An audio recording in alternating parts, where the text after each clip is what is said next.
Say the things you must say. Go where you must go. Leave what you must leave. Do what you must do. Trust yourself.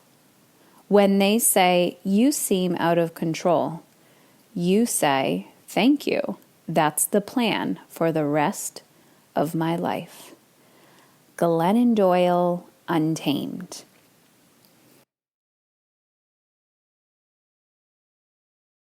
All right, everyone, we are kicking off the last day of business week on the podcast, and I am sharing a beautiful conversation that I had with current client, Marcie. And Marcie is amazing, absolutely amazing. She is a light. She is, oh my gosh, she's so amazing. That's all I can say. And she's new in her journey of business, but I want you to hear this intimate conversation that we had about trusting yourself.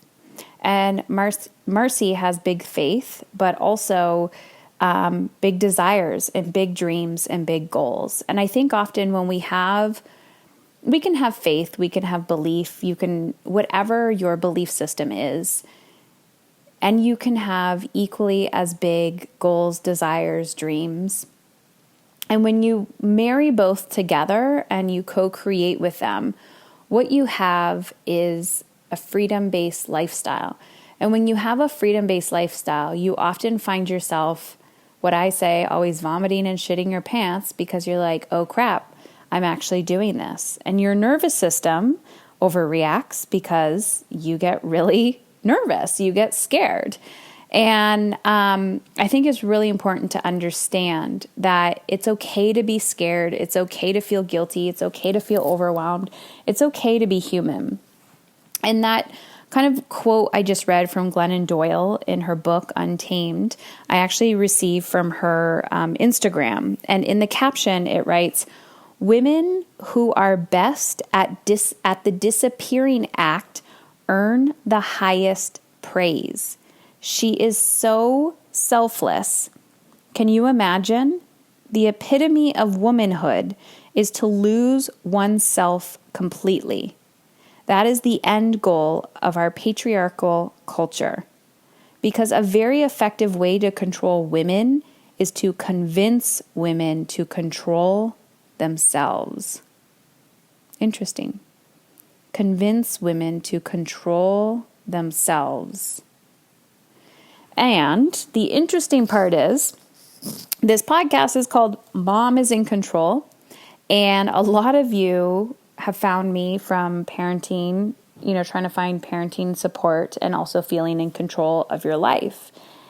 And feeling in control is actually trusting yourself. Because intuitively, when you begin to trust yourself on a deep, deep level, I believe magic happens. And I don't know what your trust looks like. I don't know what your knowing looks like.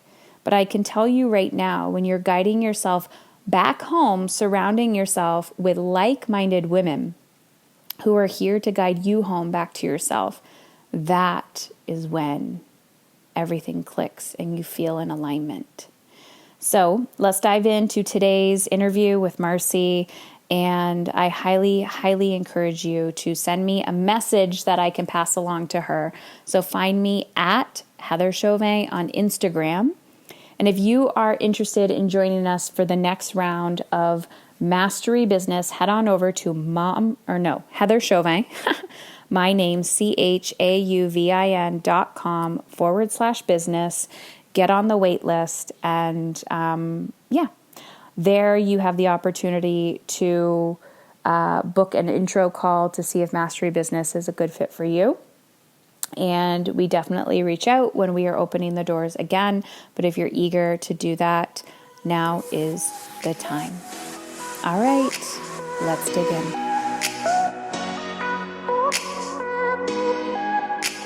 Welcome, Marcie. Hi, Heather. I am so excited to join you today. I've been waiting for this moment ever since you asked me to come. No pressure, no pressure. Thanks. Well, you said, I found your podcast. I've been listening to you and now I'm on it. Yep. And I wanted to have this conversation with you about trust because I don't know when you listened, when you first found the podcast, but you joined Mastery Business. I did. And when you joined, you were still working full time. And then a few months in, you're like, the desire is there. I'm quitting my job. And I'm like, all right, let's do this. And then as we leap, all the poop comes up. So yeah. Yep. I really want to talk about deep, deep trust because I know faith is a huge part of your message and your journey. And in general, it doesn't matter if it's professional related or if it's personal related, parenting, relationships, it seeps into everything. So I'm just going to give you the microphone and maybe let everyone know, like, I don't know, when you started this journey and how you were feeling and things like that. Yeah. So I wanted to actually tell you what happened when I heard your podcast. It was at the beginning of COVID, and what was going on is I was moving from one town to the other in between professional jobs. I'm an occupational therapist, and I was in between OT jobs. I had to move back in with my dad, and I didn't want to not work.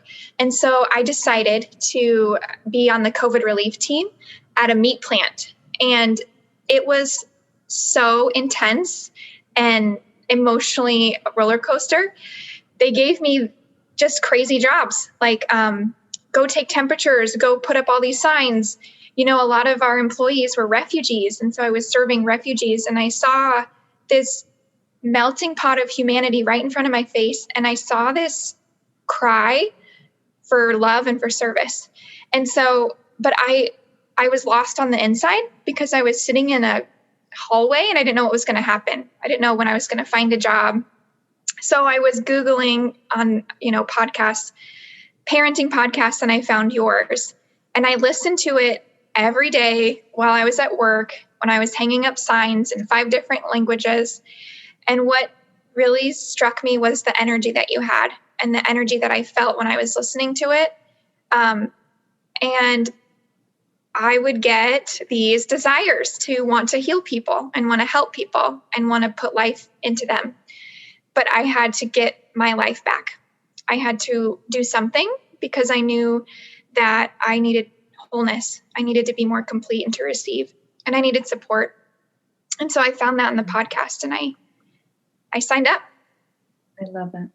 It's funny how every single time I always kind of ask people, how'd you find me? Where'd you find me? And you just hit a really interesting point, because I fall into this trap, and I'm sure you are going in and out of it now that we'll talk about you taking the leap and starting your own business. But I can get so fixated on what's on my website, or, the words that are on what we call a sales page, right? Or is this explain exactly what I do? And every single time I ask somebody, why did you choose to work with me? And they're like, I listened to you and I just knew.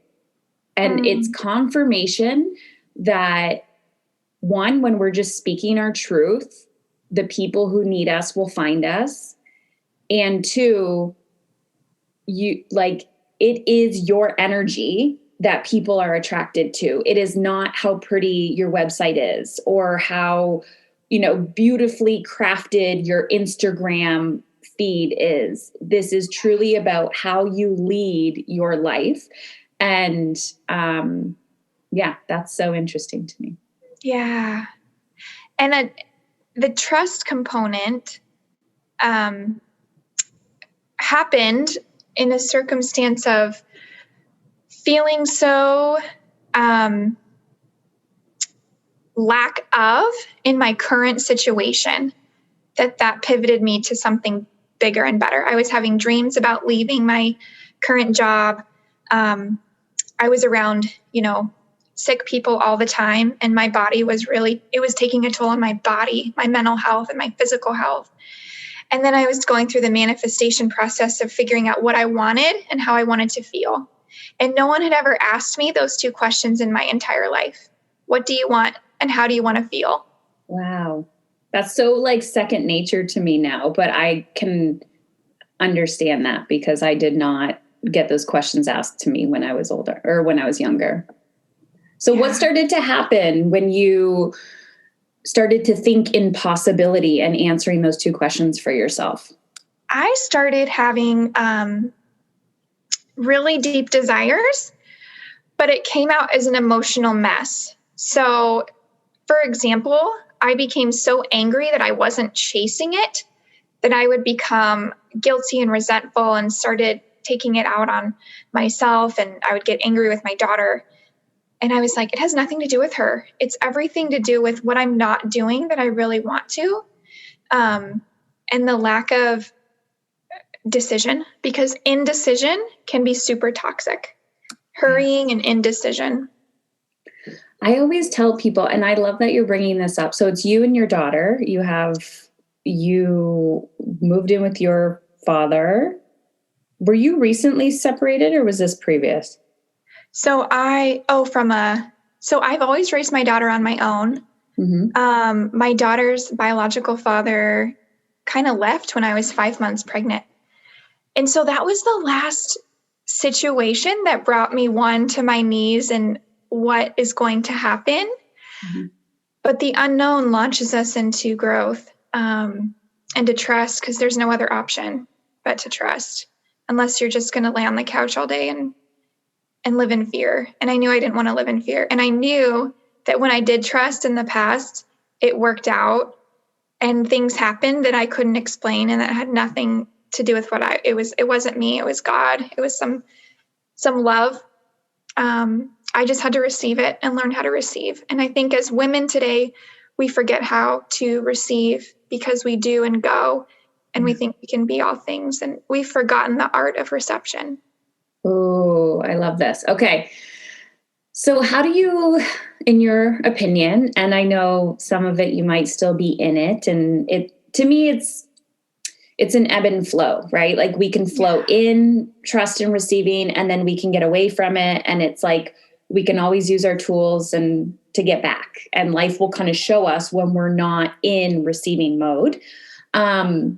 And I know that this journey has been so far a roller coaster, like a fun, exciting, crap your pants roller coaster. And it takes courage. And from the outside, everyone will say, because even the other women in the group would be like, oh my gosh, Marcie's doing it. She's doing it. And then you're over here going, oh my God, what am I doing? What am I doing?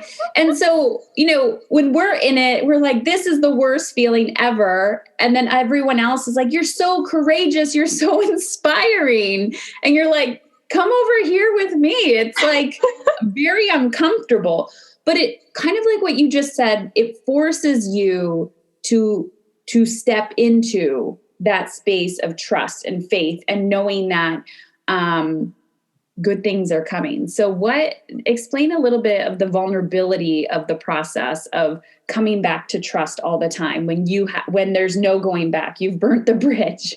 Yeah. I think some days I wake up every day and I'm pretty tired. And so I'll sleep more than what I really want. And then I get frustrated.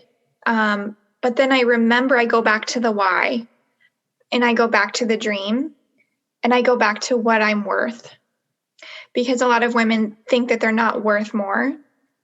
And so I remember that there's been a purpose for my life that's been implanted and given to me, and I have a choice. I can go after that, or I can just live a normal life where I'm going through the motions and reacting and living by default and not design. But I have to design my own life, and that starts with the choice to change, but then also the choice to go through the roller coaster.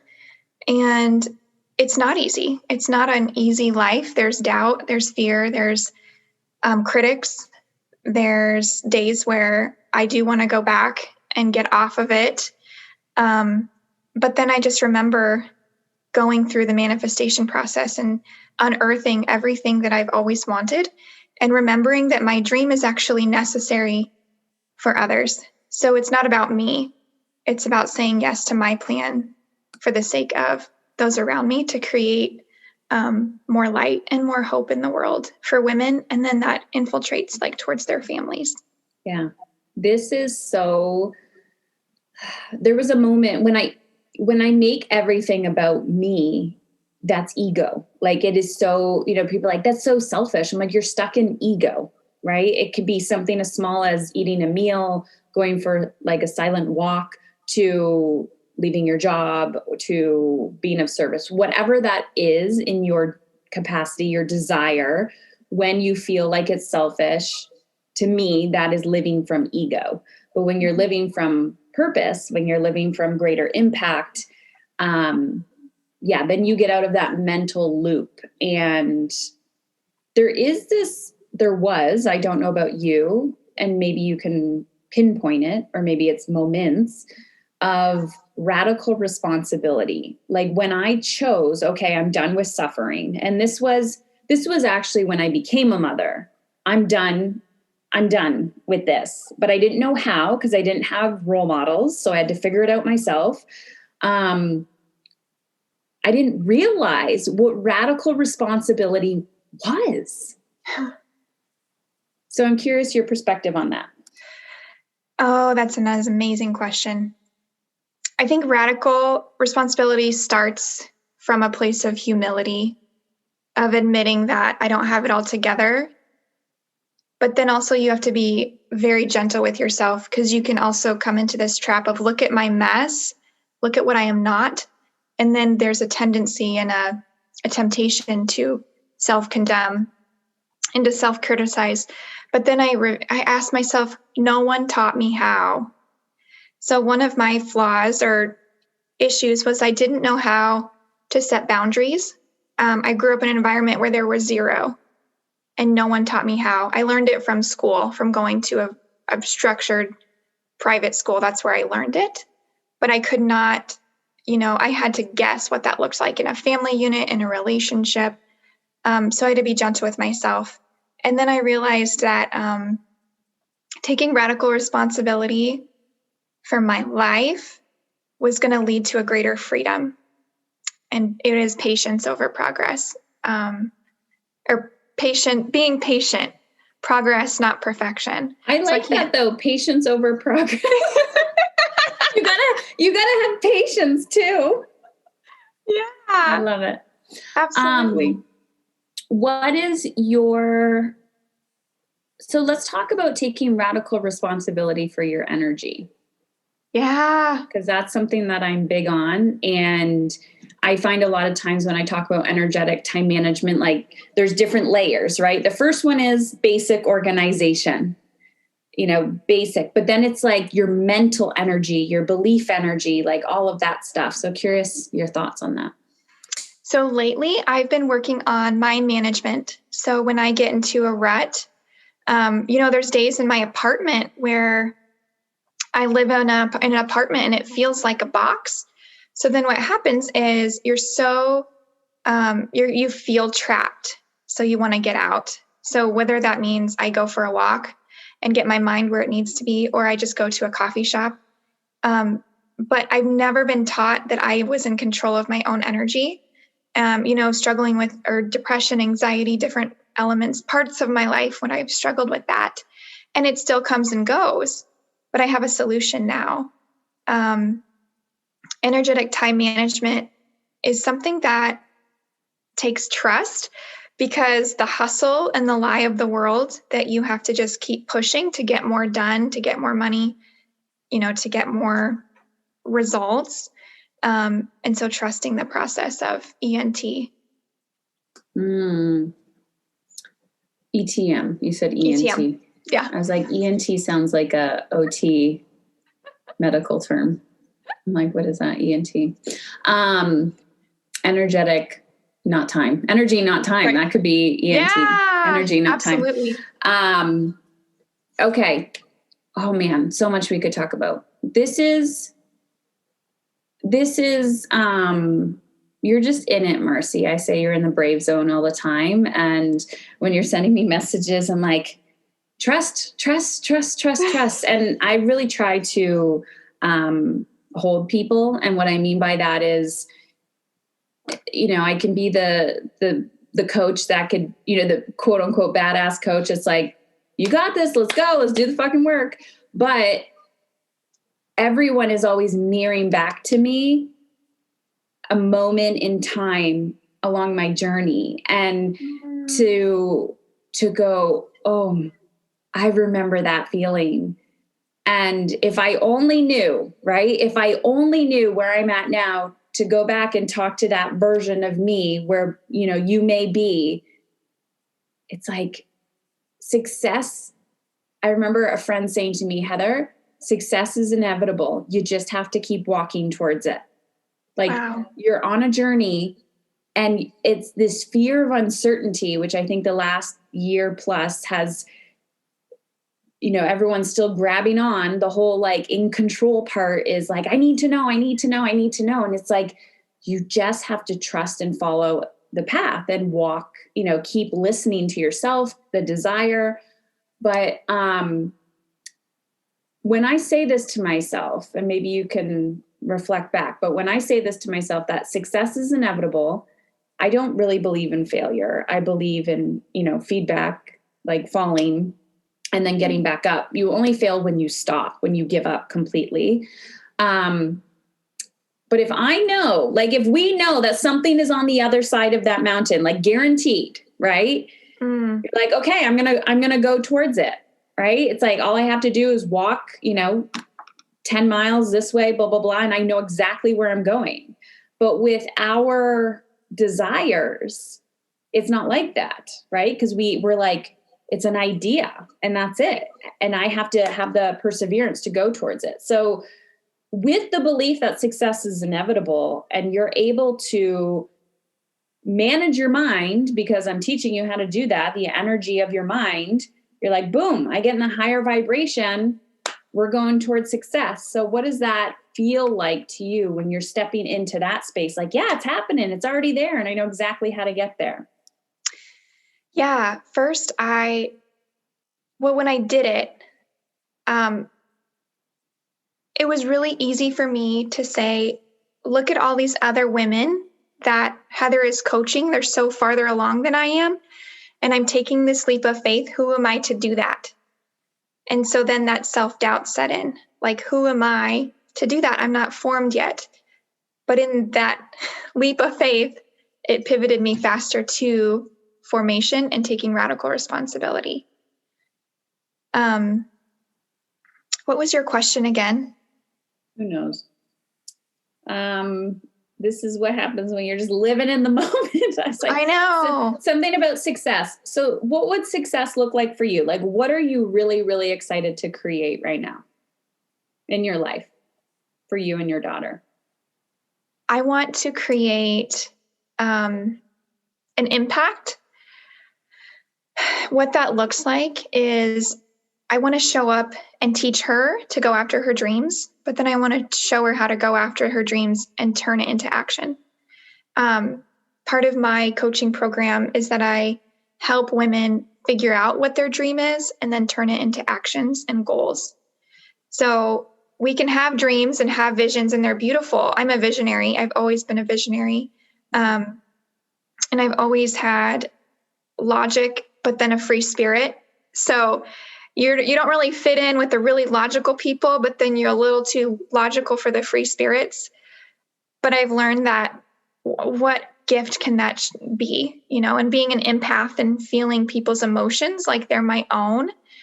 I've really had to learn how to guard my time and to take radical responsibility for my health, because part of my unhealthiness is not knowing how to take care of this empath body that I was gifted with, and seeing that.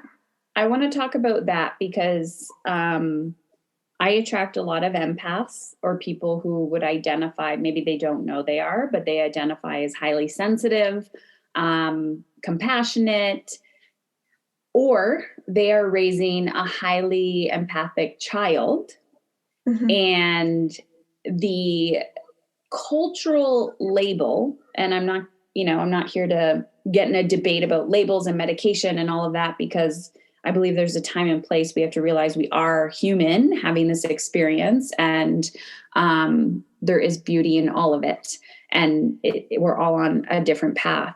But culturally, empathic children or people are considered weak or too sensitive, when really we can just feel everything. And that's why I'm like, hey, when I'm better, this changes my whole family dynamic, because all their energy bodies are changing, and then it's not affecting me as much. But when I worked in social work, there was a lot of trauma around me, and I could feel that in my body. And even though I was still big into energy work and, cleansing behind the scenes, there was a huge part of me that wanted to make an impact. But then there was this guilt of leaving because I felt like I was failing. So curious what that is for you on shifting your energy. And we can talk about becoming aware of empaths. People often ask how not to let other people's negativity affect you. But my question for you right now is that shift of knowing that you wanted to be the change instead of contribute to the current system. Does that make sense? Yeah. Leaving healthcare during COVID and having a master's degree that could support my lifestyle that I wanted, and surrendering that was really hard. But I looked at, even though I was doing all this energy work, I was still coming home exhausted, not being able to do my mastery homework, not being able to make calls and get on calls with women. I would take in the trauma of COVID, and I knew that I wasn't alone. I did feel weak. I mean, I think in during my weekday, I couldn't think very clearly because of all of the negative energy I was absorbing from the patients. But I saw something so sad. It wasn't the patients that were suffering. It was my coworkers too. It was the pain and the suffering that they were going through, that I realized, okay, if I'm going to be an agent, if I'm going to put my oxygen mask on first, I have to get out first. And it became this cultural norm of depletion to talk about how tired, stressed, anxious you are. And then those thought patterns create more stress and anxiety in your body and emotion. Yeah.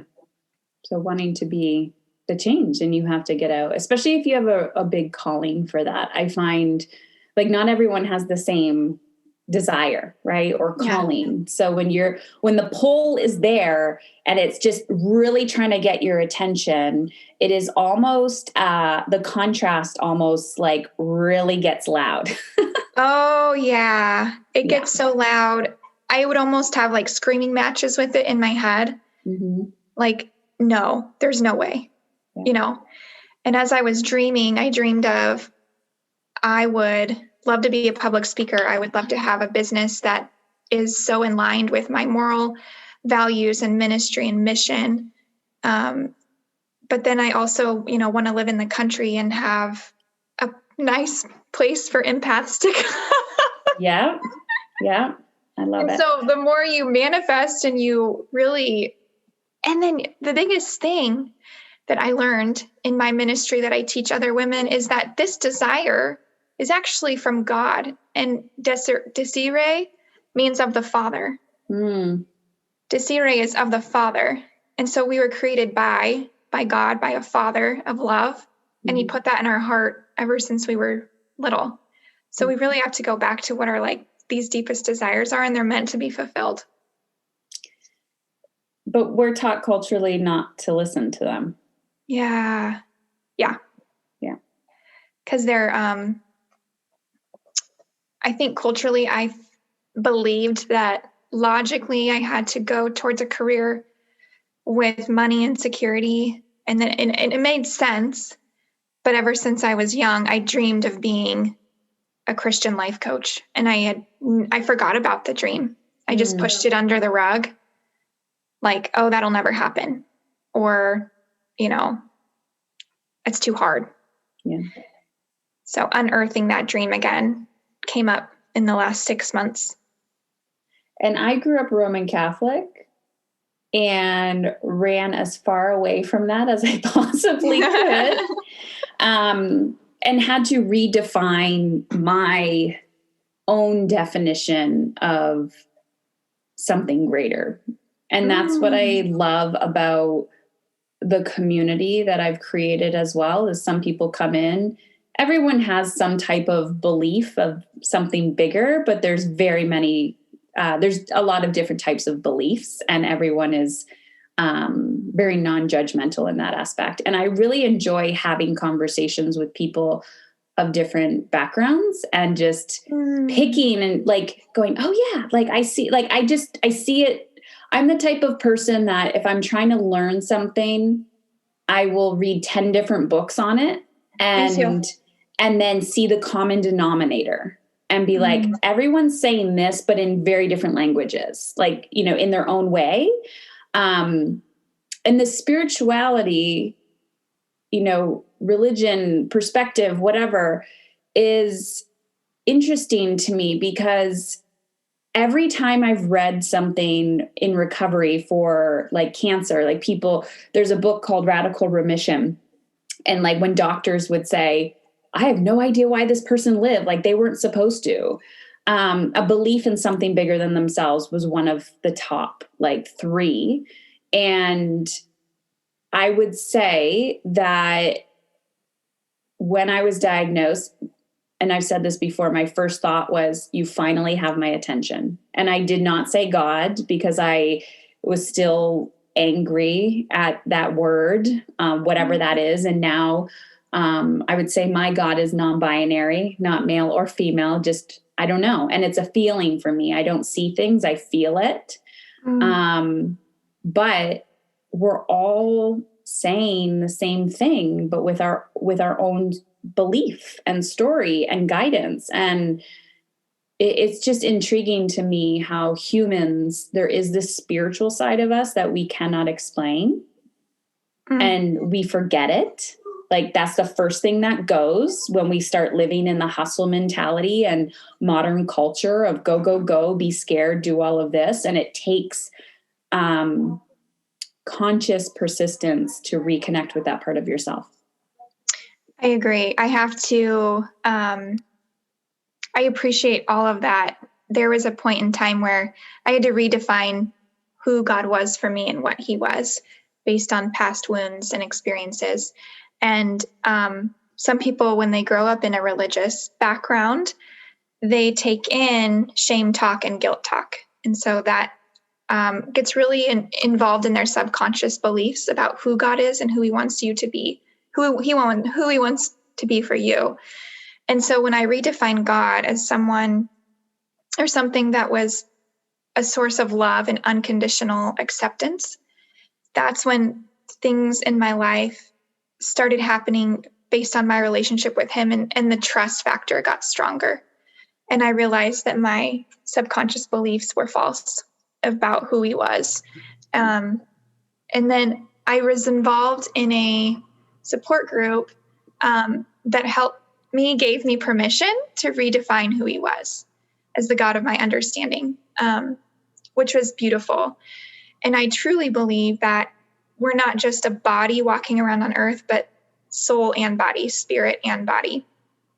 And paying attention to both can make a huge impact on the way that we live our life and take care of our body. I love it. Wow, so much we could go into. So much. I just find, I don't know, I find it very interesting how following the breadcrumbs, this is truly a lifestyle. I would have to say this is a lifestyle to have faith and to have trust.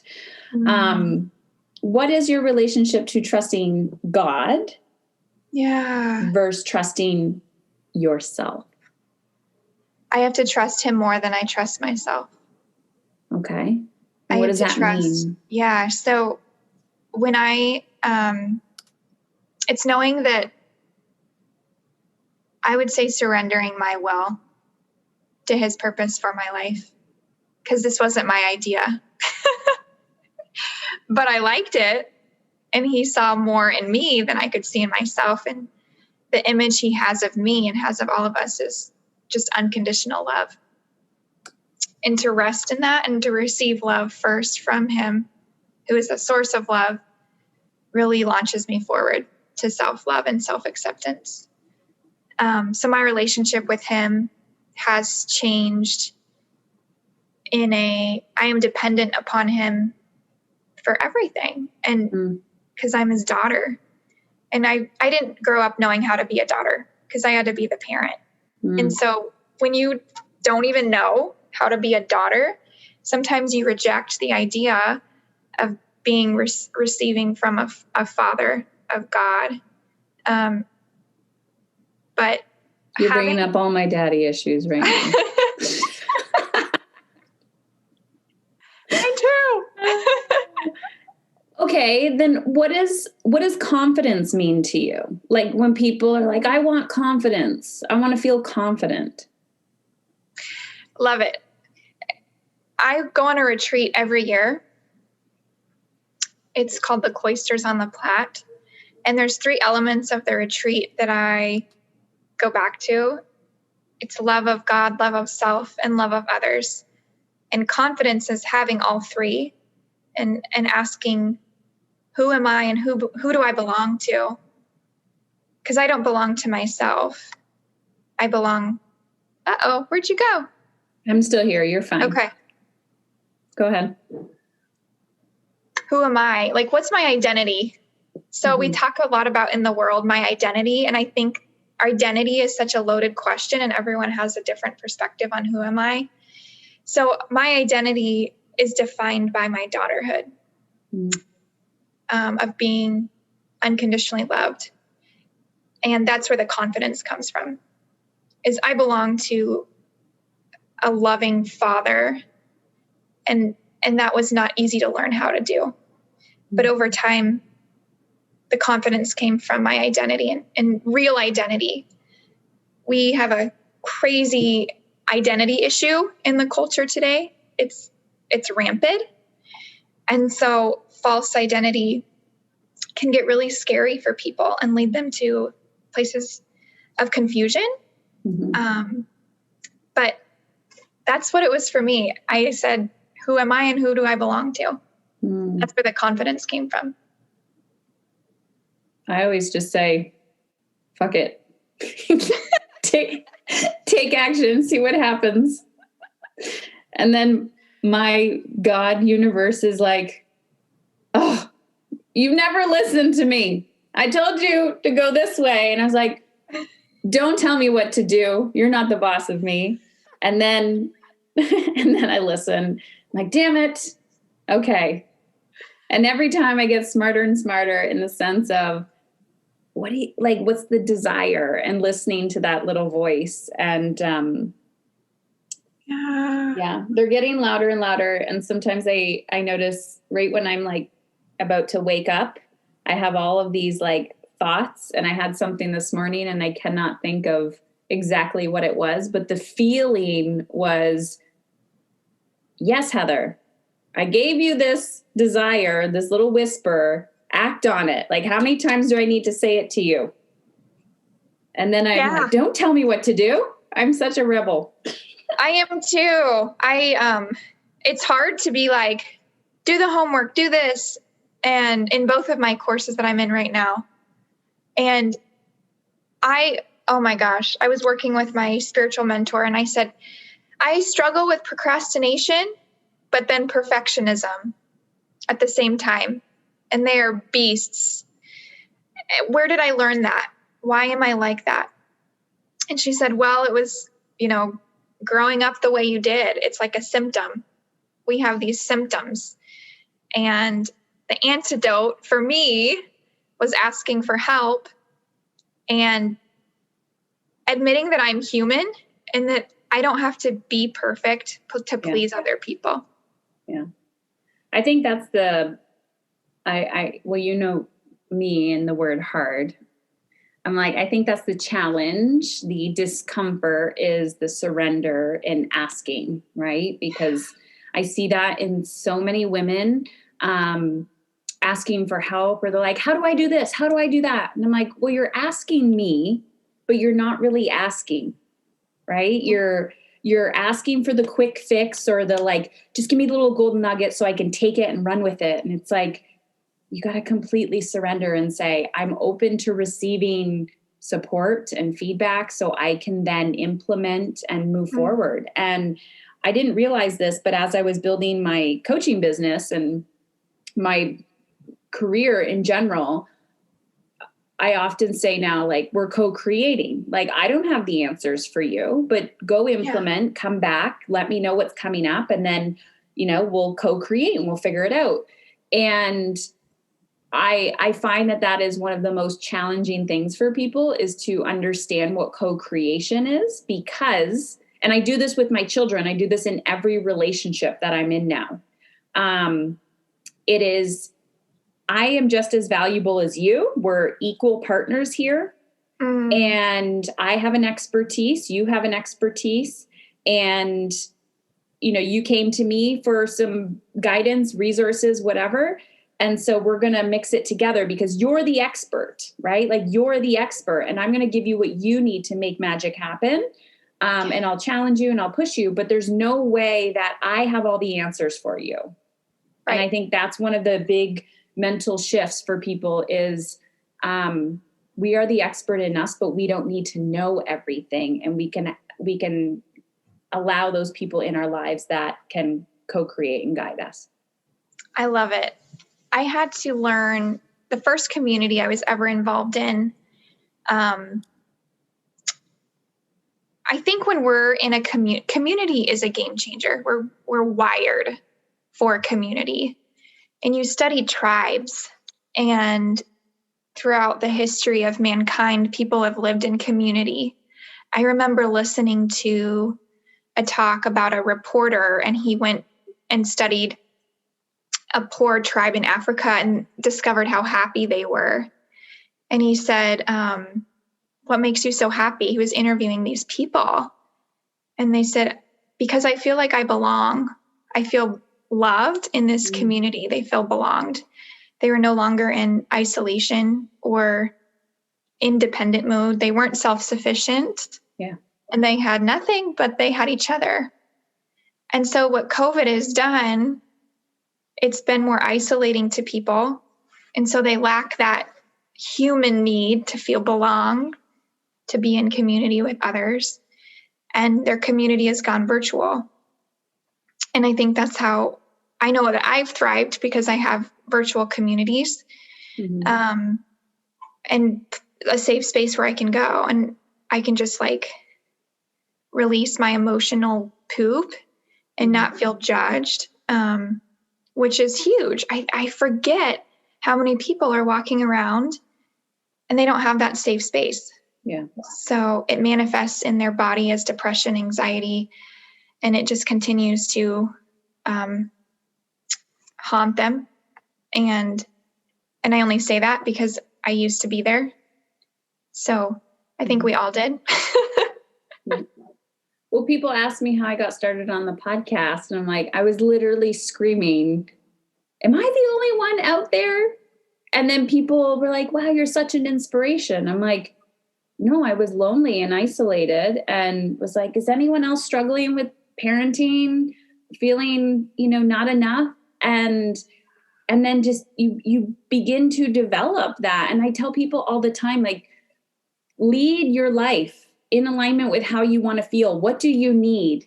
Do it. Don't wait for somebody to create it for you, because to be honest, someone else is going to create their version of it. And you have to create your own. When I became a teen mom, I started a meetup for young moms. And she's like a really good friend to this day. We don't see each other a lot, but we're always going back and forth on Facebook. And I met a handful of beautiful women because of that. And we would just hang out together, and because it was like we felt judged by the world. So, Wow. but all I did was go online and be like, I'm looking for this, blah, blah, blah. Let's make, and we would meet up for picnics and, just talk about life. And we need community. And I didn't realize I was lacking that until I found it. And because nobody advocates for that. And that's one challenge that I really see with COVID. I'm like, you're taking away a basic human need. Mm-hmm. And a lot of community supports that were keeping people alive and afloat have been taken away. And I don't think that's right. Yeah, I agree. And there's, I've had to ask myself, how has COVID benefited my life? Because I can get stuck in all the things that it's taking away. Everything that's been taken away. The first thing it took away was my last job, and then I had to move abruptly, and I was living right next door to a medical hospital, so the sirens would go off all the time. The grocery store was just filled with people hoarding their stuff. I remember that week of feeling in fight or flight, like I had to get out. And so I was so mad at COVID for robbing me of my life, the life that I had dreamed of creating 4 months before, and then it had come, and then I lost it again. And I could either sit and look at, oh my gosh, look at everything I lost. But then I asked myself, oh my gosh, look at all the things that I gained. Mm-hmm. And it was a new journey of the unknown, kind of a new adventure.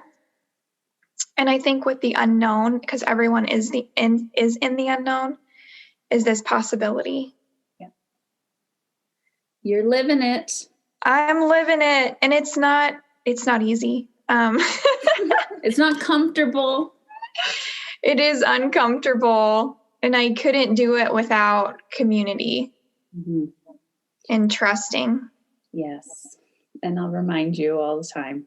Thank you. It's okay. You got this. And I got this. Together. So Marcie, what are you up to? Where can people find you if they want to hear more of you? Yeah, I am on Instagram. I'm still building my Instagram.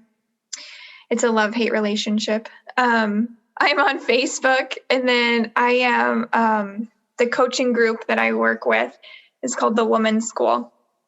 And so we facilitate a class called The Art of Being a Woman. And it looks at all of these areas of a woman's life that need nurturing and loved. A lot of times we forget to pay attention to some areas, and they get super neglected. And so we look at the whole woman. And then we also, this is actually my favorite part, is we do a lot of manifesting and looking at what their dream is. And we look at that for a whole month. And then we take their dream and help coach them in making it into action. We talk a lot about our dreams and desires and how important they are.